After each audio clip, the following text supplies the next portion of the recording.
All right.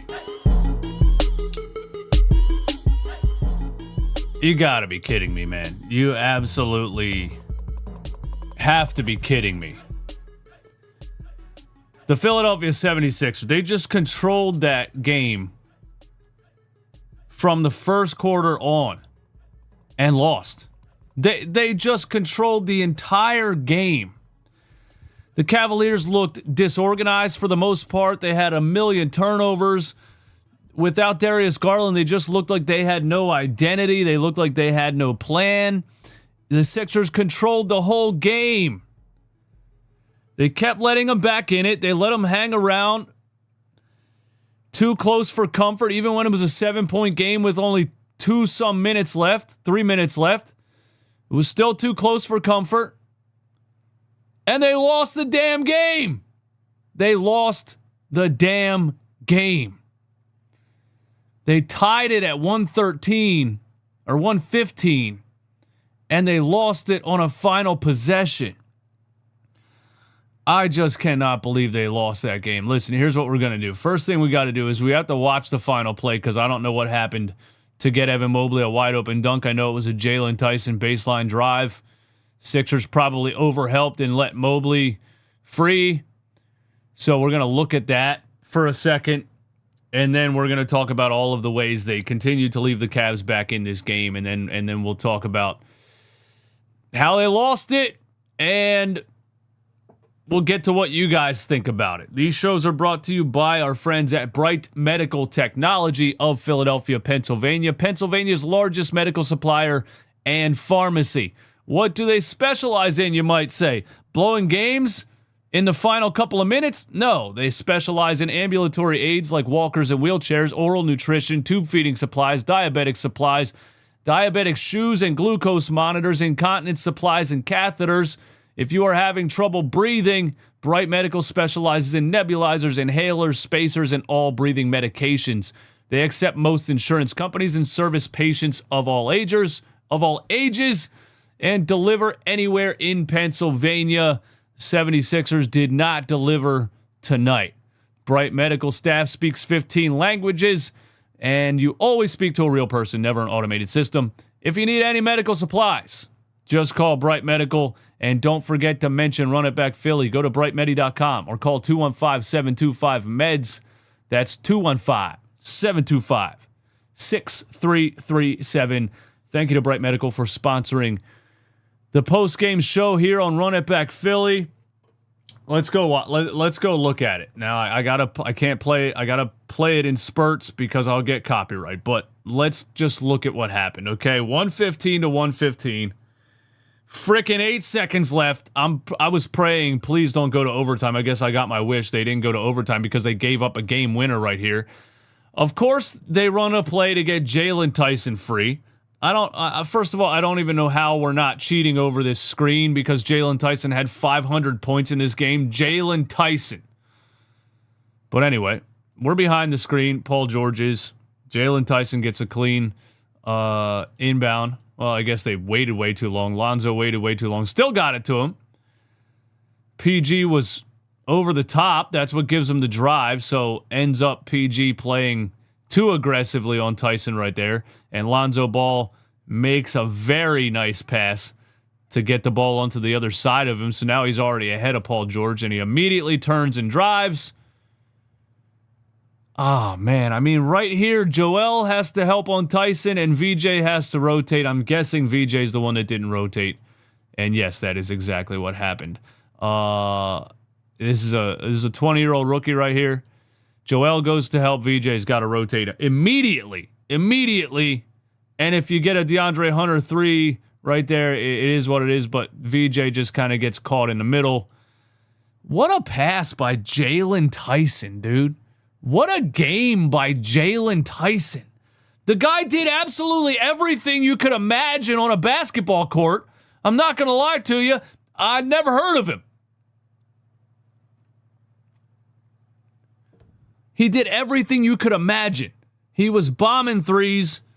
He was getting floaters off the glass, up and under finishes, and then he makes a freaking Michael Jordan. Like, if you go to Michael Jordan's top 10 career plays, The wraparound pass to Scottie Pippen is on there.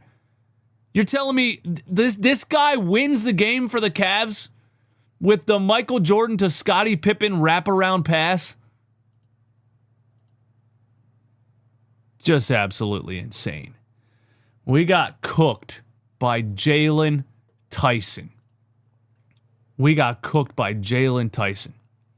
Let's start there. Let's look at, because look, here's what I think about the game from watching the 76ers. Here's my take on the Sixers in this game. I liked how they started the game. I thought they had a completely different strategy than they had 2 nights ago, which kind of annoys me because 2 nights ago, they were spamming the Maxey Embiid pick and roll from the jump. The Cavaliers had a clear strategy to defend that by flashing around screens, forcing the ball out of Maxey's hands. They even ran a 3-2 zone to be able to double Maxey while having a man on Embiid, and the 76ers did not adjust. The whole game, they just did the same thing and got blown to smithereens. Nick Nurse had no adjustment in the game. He's Doc Rivers. He's the white Doc Rivers. He has no in-game adjustments. All right? Then they come out this game, and they have a completely different strategy from the start. Maxey's starting the game in the corner. They're running pick and rolls with VJ Edgecombe and getting everybody else involved in the game instead of just spamming Maxey on ball and spamming Maxey and Embiid 2-man game. And I liked it. It's annoying that they have to take a whole day and a whole different practice to be able to change the strategy. There's no to be able to adjust. There's no in-game adjustments for Nick Nurse. But I like the way that they started the game, and they controlled the entire game. There was 2 runs by the Cleveland Cavaliers for the most part. The end of the second quarter, and unfortunately, the end of the fourth quarter. The good old end of fourth quarter run by the Cleveland Cavaliers. You see right here, not even end of fourth quarter, it was the middle of the fourth quarter. The Sixers, it looked like they had the game put away late in the third into the beginning of the fourth, and the Cavs go on a 13-2 run in the middle of the fourth quarter. And I'm pretty sure they were up by 10 or 11 before this run happened. And it was just a couple of missed shots. Jaylen Tyson hit back-to-back threes. Donovan Mitchell had a bucket there in that run. Evan Mobley had a bucket there, and then Maxey got fouled to stop the bleeding on the other end, but that 13-2 run put us away. Are we back to this? Are we back to a team that cannot close out a game? Is that what we're back to? And I think there was a timeout, right? The Cavs went on that 13-2 run. Okay, and that's when Nick Nurse called that timeout. And then the Sixers ripped off, I think, 8 straight. Or 5, at least 5 or 7 straight. To build a little bit of a lead again. I believe that put them up 7. And it looked like they were building a comfortable lead again, and they were going to hold on to this win. And they did not hold on to this win. Should we go through the end of the fourth quarter? So the timeout happens. Right out of the timeout, Maxey gets a steal and a finish. Kelly Oubre hits a 3. Cavaliers have 2 turnovers in a row. We're building a lead. It looks like it's going good. The Cavaliers immediately go on an 8-0 run. Jaylen Tyson back-to-back threes. Joel Embiid got dunked on harder than I think I've ever seen him get dunked on. And this guy, you talk about players I've never heard of, this dude went to a community college. A lot of times I make jokes when there's a player that I don't recognize. I'll make a joke about that player having gone to a community college. No, this guy actually went to a community college. Nae'Qwan Tomlin, the 262nd ranked player in the NBA, was having a dunk contest against the 76ers. A legitimate dunk contest. And shout out to him. The guy has incredible athleticism, and it was fun to watch him dunk the ball. I'm not going to lie to you.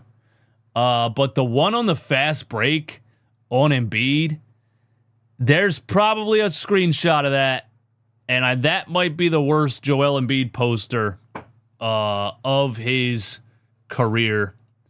And this guy just wouldn't stop. But anyway, back to what happened at the end. Embiid got dunked on. Cavs are up by 1. That was the final run for the Cavs that put him up 1. Maxey stops the bleeding by drawing a foul. Cavs challenge it. Sixers win the challenge. Jaylen Tyson finally misses a shot. And we immediately get a Kelly Oubre three-point attempt. See, there's low basketball IQ players on this team who need to be controlled. You can't let Kelly Oubre have the ball in his hands in the final minutes of a game. Because at the end of the day, he's a 30% three-point shooter. 7 out of 10 times he's going to miss the shot. Okay? I'm fine with Kelly Oubre shooting it a lot of parts of a game. Sometimes he gets streaky.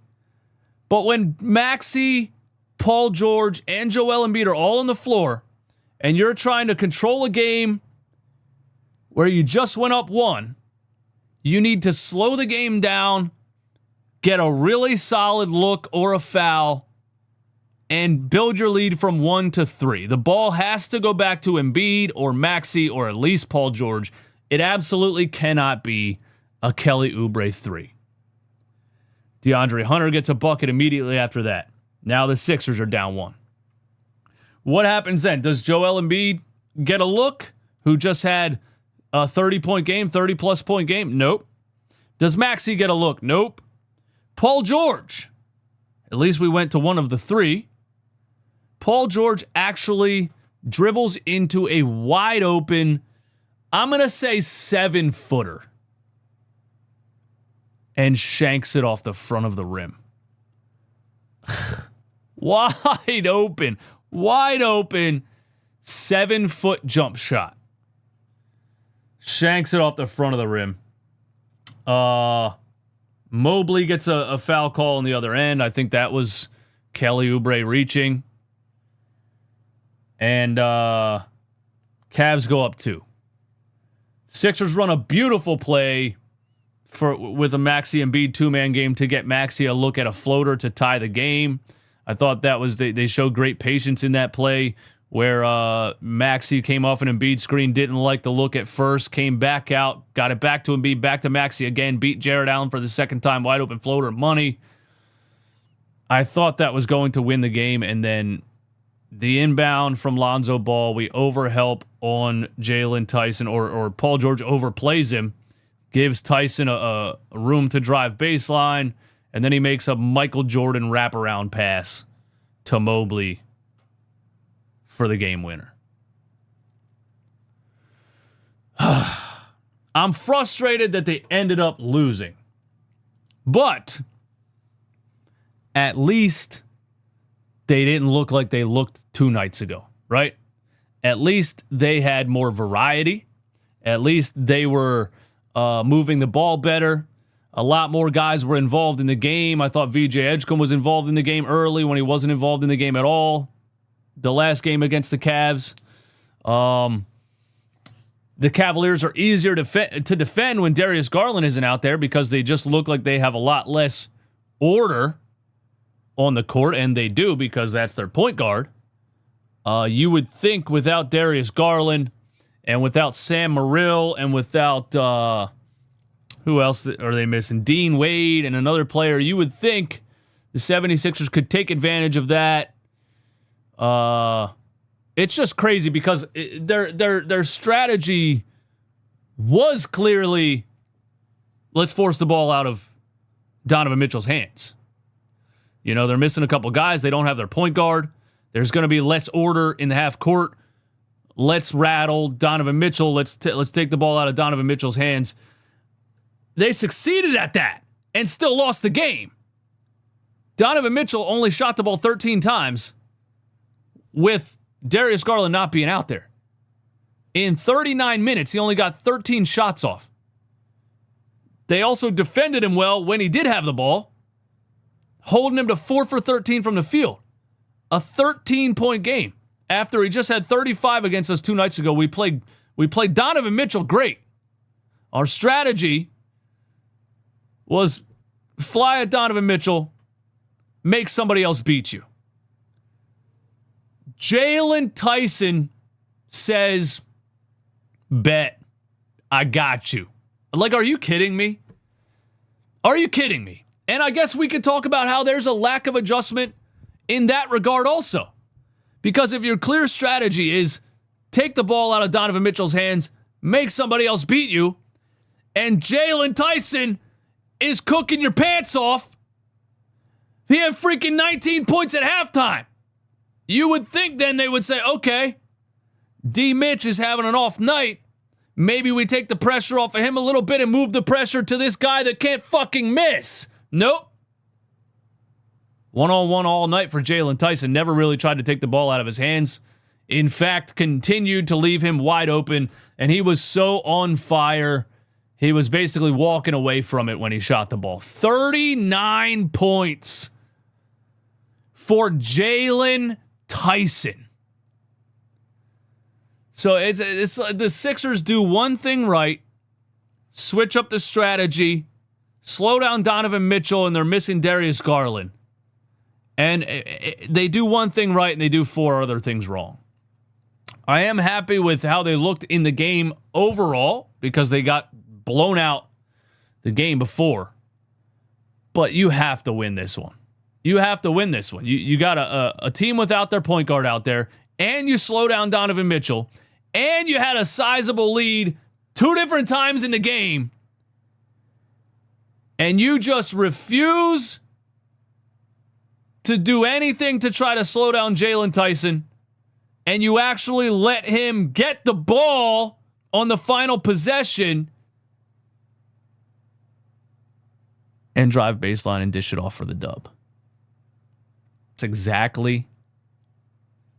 But the 76ers, they can't afford to go on a losing streak right now. They can't afford to go on a losing streak right now. There's great things I wanted to say about Joel Embiid. He had 33, 5, and 3. Was a +9. I thought it was probably his best game this season. A lot of vintage stuff from Joel. A lot of his shot was falling. A lot of hezzy pull-ups. A lot of turnaround fadeaways. He had a running floater at one point. He had a block or 2. How many blocks? Registered 1 block. I think I saw another one in there. He was getting physical. He was going right at Jared Allen in the paint.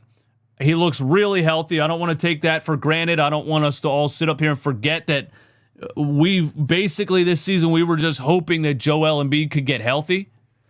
So we have to be happy at what Joel Embiid looked like in this game health-wise and what he's looking like on the defensive end, moving his feet, moving his body.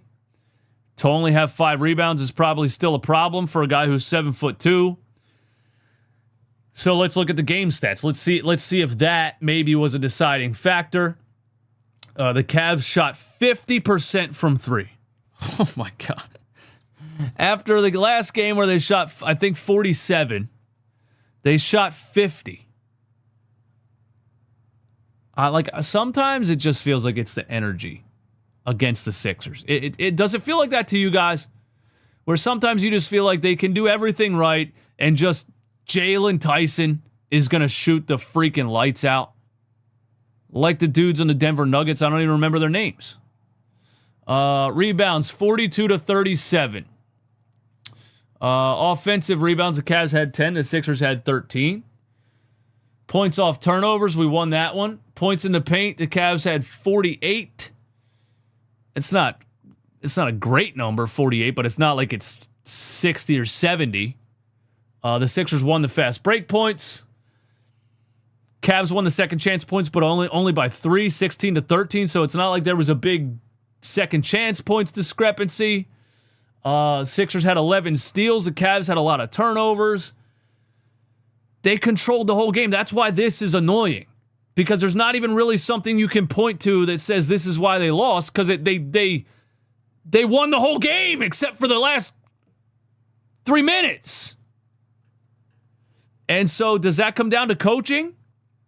When you can control an entire game, when you can have it in the bag, when anybody that watched it knows that you should win it, and somehow you fall apart in the last 2 or 3 minutes and lose that damn game? It's got to be. It's got to be coaching, discipline, mentality, energy, heart. Because you can't let your foot off the gas the last 2 or 3 minutes of a game in the NBA. You saw why. Jaylen Tyson. Evan Mobley. DeAndre Hunter had a couple of buckets late in the fourth quarter, just driving to the rim. I think my final assessment is the Sixers took their foot off the gas the last 3 minutes of the game because they felt like they won it, and they were only up by 7 points. They kind of acted like they were up by 20. You can't lose that game. You absolutely cannot lose that game. I'm so mad they lost that one, man. I really am, dude. I'm more mad about this loss than I've been about any loss this season. Because when they get blown out from start to finish, you can okay, it's an off night. Or okay, the other team's hot and the energy's not there and you're a little bit off. You can go Doc Rivers scheduled loss if you want to. You can go Nick Nurse, this was a shooting percentage game, whatever you want to say. But when they control an entire game from start to finish and they lose it in the last 3 minutes, that really bothers me. And now, Nick Nurse, your excuses are running out now, Nick. Your excuses are running out. Because guess what? Your whole excuse now for 2 years was that I don't have a healthy roster. We don't have Joel Embiid. Tore his meniscus. Missed the whole season, essentially. Signed Paul George. Hyperextended knee. Missed the whole season, essentially. So all your excuses have been, I don't have my guys. And all the Nick Nurse defenders, which, believe it or not, I mean, they're probably hard to find if you don't have a platform, but they come out of the woodwork in my comments. I know, it's crazy that there would be a Nick Nurse defender. It's got to be people in his family or something like that. Who the hell is a Nick Nurse fan? What they always tell me is, you can't put this on Nick Nurse. He hasn't had a full roster. You got a full roster now, Nick. For like 10 games in a row, you got a full roster. And you're losing games like this. You tied in the first quarter. You won the second quarter. You tied in the third quarter. And you lost the fourth quarter by 9. Let me say that again. You tied in the first quarter. You won the second quarter by 7. You tied in the third quarter. You were a 0, a +7, a 0, and a -9 in the fourth quarter. That is a collapse.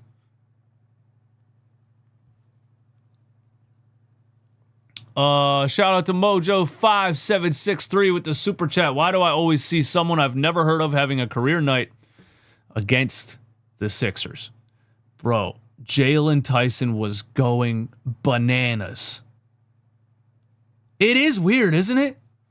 Because, why would that have not happened against any other team? Now, his career high was 31. And he had a 27-point game not too long ago. So he's actually been kind of cooking a little bit for the Cavs this season.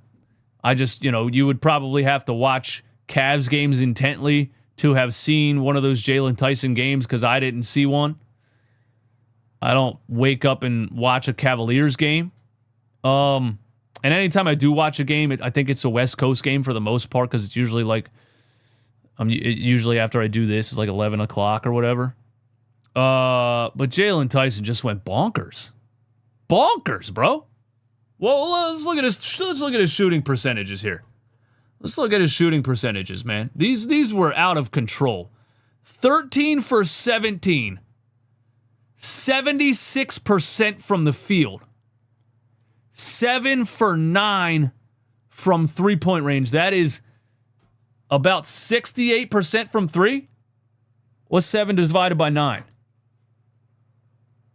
It's approximately... That is 77% from 3. 76% from the field. 77% from 3.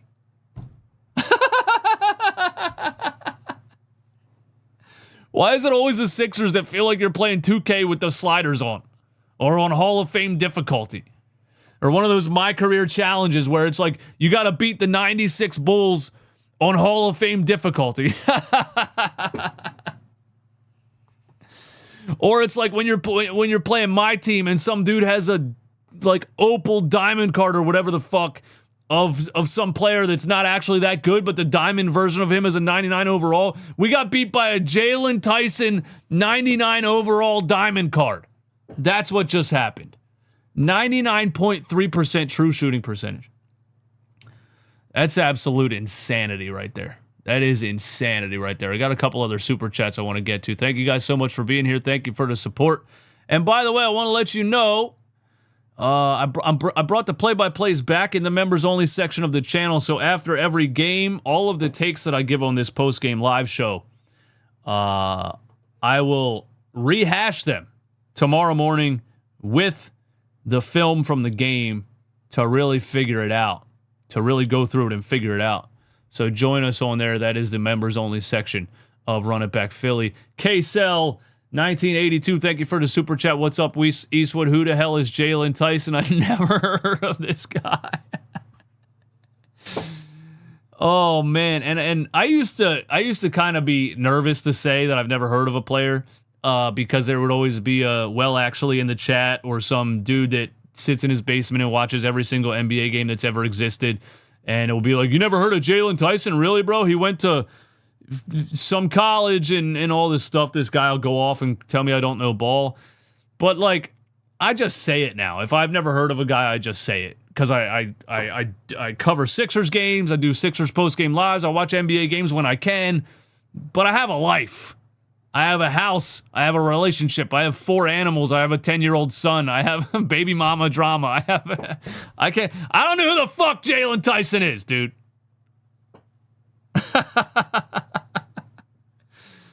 All right, let's look at his bio. I think you can do bio on here, right? Jaylen Tyson, what is it? Is this bio right here? 23 years old, 6'6", 215, out of the University of California. 2024. Well, he was a first-round pick 20 in last year. So he was a first-round pick 2 seasons ago, 2 drafts ago. Yeah, I've never seen a Jaylen Tyson college highlight. I don't believe I've ever seen a Jaylen Tyson NBA highlight. But 23 years old, 6'6", 215, and can go on streaks like that. That's a damn good draft pick. That's a damn good draft pick by the Cleveland Cavaliers right there. And now my shit froze, of course. Let's go back here. All right, a couple more super chats, man. Thank you guys so much for being here. Thank you for the support. Jacob Abra, what a disgrace, embarrassment, catastrophe. We got Thomas Ragula 7. Thank you for the super chat. Cavs fan here. Tyson is second best Cavs player all season. Hello to Philly fans from Ireland. Thank you for being here, man. Shout out to Ireland. He's the Cavs' second best player all season. See, I didn't really know too much about the Cavs because I know they've been having a bad season as far as their standards are concerned, because last season they were the number 1 seed in the East for most of the year, right? And then they had some injuries late in the season, and they ended up looked like they rested a couple of players in the second game of the playoffs and went down 0-2 to the, I forget what that playoff series was, but they didn't perform in the playoffs last year, but they dominated all regular season last season. And so I think I just haven't been paying attention to the Cavs because they've been underwhelming. But I have said several times this season, whenever I look at the standings, I expect the Cavs to come back around. I always say that because they have essentially the same roster they had last season. And there's no way You're the number 1 seed in the East basically for an entire season. And then you just fall off and you're a terrible team. There's no way. There's got to be something more to it. And I just felt like the Cavs are games and they're probably going to climb back up in the East. And so maybe by the end of this season, this loss doesn't look too bad because the Cleveland Cavaliers end up the number 2 seed or whatever by the end of the season.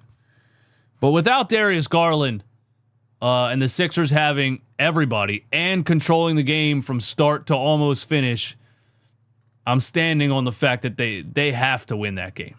They absolutely have to win that game. Jacob Abrams, screw Cleveland, bunch of bums on that squad.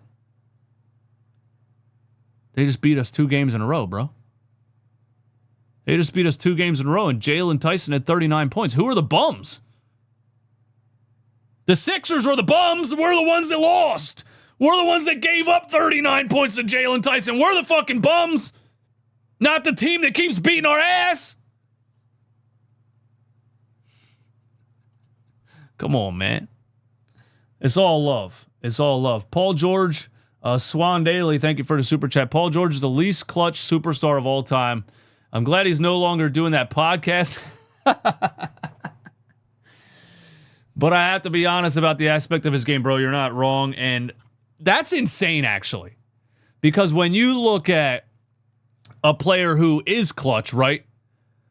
A clutch player will, like, overperform when the moment is the biggest. Like VJ Edgecombe seems to have that DNA at a very young age where when the moment's the biggest, he overperforms. And he's hit some massively clutch shots this season, in his first season in the NBA, and a lot of them were like threes with the clock running down. It's like, how the hell did he make that and just clutch in his jeans? Then you look at Paul George and you say, this guy's been an NBA star, not a star anymore, but for 10 years, he was an NBA star. I think he's a 10-time All-Star. He's been in the league for 15 years, and he gets a wide open 7-foot jump shot to win a game and misses it by a mile. He's 6'9", and he's 7 feet away from the rim. That's a shot you make in a game of around the world, bro. So your girlfriend or the girl you're trying to impress, who you just took to the court to play ball with and just mess around, she's not even trying to break a nail, and you're taking it easy, and you make the 7-foot shot right there to win the game of around the world because you wanted to be nice to her because but you didn't want to let her win because. No, we're talking about an NBA superstar for 10 years who's been in the league for 15, who's 6'9", misses a 7-foot jumper in the clutch.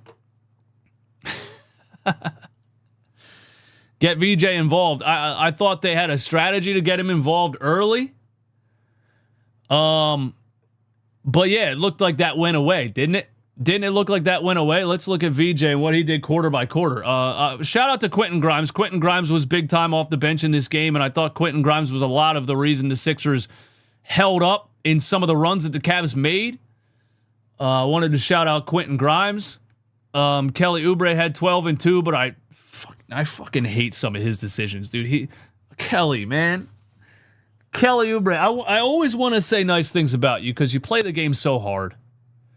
And you're fun to watch. You're athletic. You're just one of the dumbest players in the NBA, man. When it comes down to it, in the final minutes, you got to make sure Kelly Oubre is nowhere near the basketball because he's going to make a bad decision. He tried to make a no-look, one-handed, off his non-dominant hand pass underneath the rim to Quentin Grimes in the middle of traffic at one point. I was like, what are you doing? And then he takes that three early in the shot clock in a close game, I think under a minute left, with all three of the big three on the floor. And I'm sorry, Kelly, you're not part of the big three.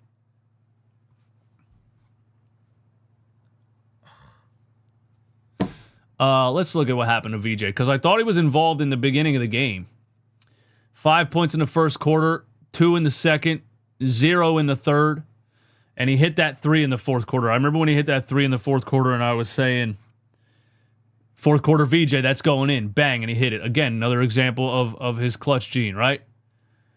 But you got him involved in the first quarter, and I was saying last night, is there ever really a play to get VJ going downhill or to get VJ an open shot? And in the first quarter, they ran a couple of them, and then that just completely went away. So there's some strategy change, but doesn't look like there's any consistency in that strategy change. What else you guys got, man? Mojo, thank you so much for the support once again. Since the third season in Toronto, Nurse's win percentage has gone down every year. Nick Nurse's cheeks. Time to bring in World Be Free. World Be Free. That's the first time I'm hearing that one. Most people say Mike Malone or Kenny Atkins or some other recent NBA coaches. World Be Free is a random one if you ask me. I don't know much about World Be Free. I know he was a legendary Sixers player, right? Why should he be the head coach, man? Aunt Lou, thank you for the super chat. Just watched the Tyson highlights. About 5 of his threes were wide open due to Nurse's zone. This is why role players cook us. Still remember Davis Bertans. I didn't pay attention to what defense the Sixers were running, I think. But I remember 2 games ago complaining about the Nick Nurse zone because it's bad. It seems like the Sixers players don't realize that when you're in a zone, you actually have to cover the entire zone that you're guarding. They actually leave zones open. So it's almost like the idea of a zone is here's your zone, you cover this, right? But when the Sixers run it, it's almost like the opposite of that. They're like, here's the zone we're not going to cover. And yeah, if a player just stands in the dead zone, the one that the Sixers aren't going to guard, wide open shots. Hayden Azanaro, thank you for the super chat. It's always against the Sixers team. A role player goes off. Tyson averages 12.3 points per game. 12.3 points per game, and he cooks the Sixers for 39. But that has to say something about you, right? That says something about you, right? It's not random. I felt this way with Doc Rivers. I felt this way with Nick Nurse. I felt this way with Brett Brown. Remember when TJ... What the hell was his name, bro? TJ Lawson? I want to say TJ Lawson. I don't remember his name. He had cornrows, and he went off for, I think, 49 points on the Sixers in the bubble when he played for the Indiana Pacers. I think that was in the bubble. TJ Warren. Then there was a game where Charlotte Hornets point guard. He was really good, but he fell off really fast. His name escapes me. But he scored 59 on us. And that's when Brett Brown said we struggle with live ball guides. Kemba Walker. Yeah, hell yeah. Shout out to the chat for the Kemba Walker. I mean, he wasn't a no-name, but that was Brett Brown's. We struggle covering live ball guides. But yeah, it says something about a team when you say, we always get cooked by random players. We always get cooked by some guy that averages 12 points per game, right? Remember when Gabe Vincent had a career high against the Sixers and then he didn't break that career high until a year later against the Sixers? I would bet Gabe Vincent's career high is still against the Sixers. So it says something about a team. It tells me that for some reason, You can run a strategy to slow down a team's star players, but then you have absolutely no answer for anyone else on the floor. And to be real about it, these are still NBA players. They will make shots. They will beat you. And Jaylen Tyson was a first-round pick 2 years ago. This is, all things considered, one of the best basketball players in the world. So as much as you want to stop Donovan Mitchell, you got to remember the other players on the floor are still the best basketball players in the world. You leave Jaylen Tyson wide open. Boom. I mean, it's like Furkan Korkmaz dropping 40 in a Summer League game, right? In the NBA, he looked like ass for the most part. But if you leave him wide open all the time, he's probably going to make a lot of shots. You know? Let's go to the standings. Should we react to Twitter? Should we react to Twitter before we get out of here? Let's go to Twitter, man. Let's see if there's anything in the Twitter reporters. Sixers reporters on Twitter. What a disappointing week for the Sixers. They win 3 of 4 games, sitting pretty. They win 3/4 of these games. They are sitting pretty, instead 1/4. It's an odd way to tweet that. I don't even know what the hell he meant by that. Let's see. I thought this was the best Oubre game since the injury, but we have a ton of evidence that he just cannot close big games.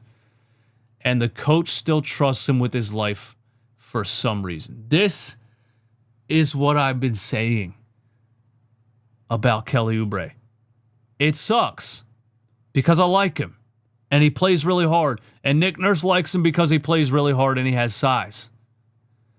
But he's at the bottom of the NBA when it comes to basketball IQ. He makes terrible decisions.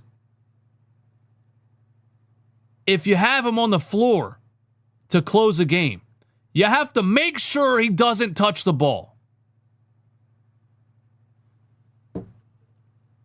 But I'm not blaming it on Kelly Oubre. They should have won the game.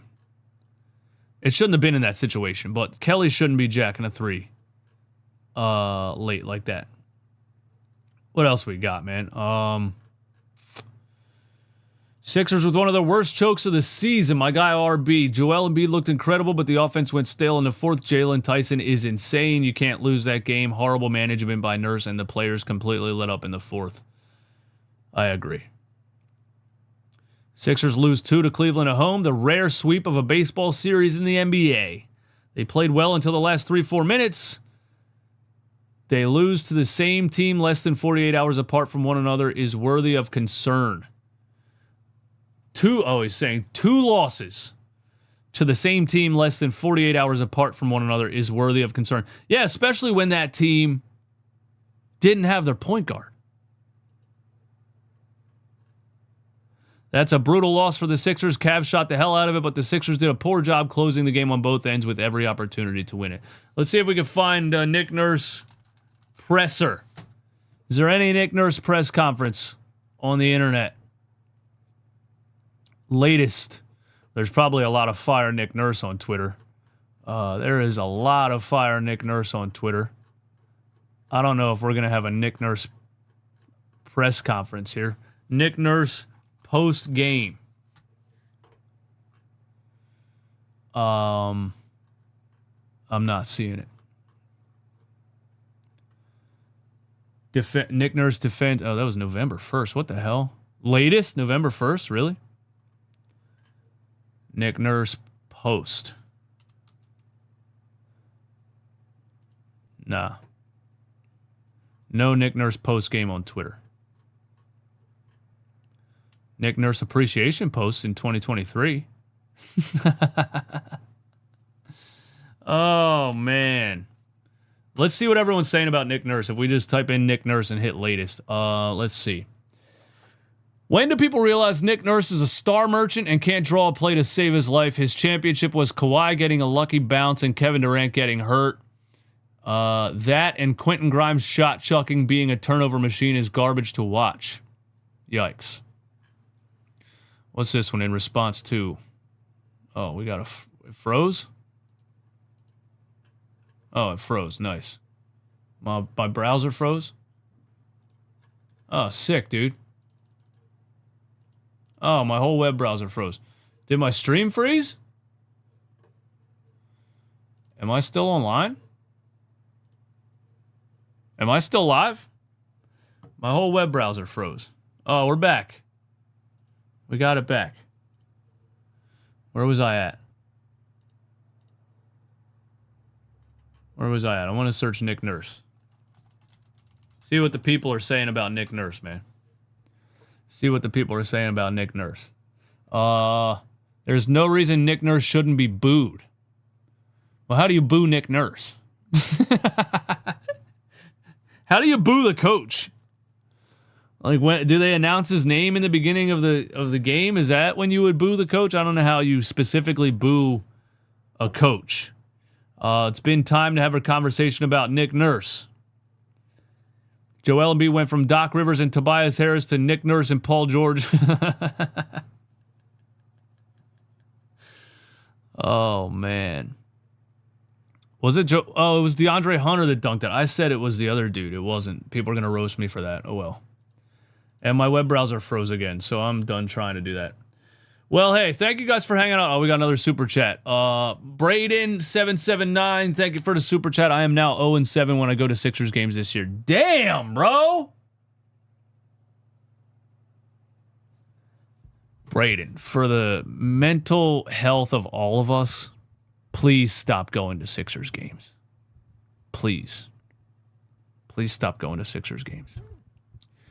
Yeah. That's all I got. Thank you guys for hanging out. By the way, tomorrow morning in the members only section, we'll do the play breakdown probably of the end of this game and really look at what the Sixers did wrong, probably on Nick Nurse's zone defense in certain situations and things like that. Members only film room tomorrow morning. I'll see you there.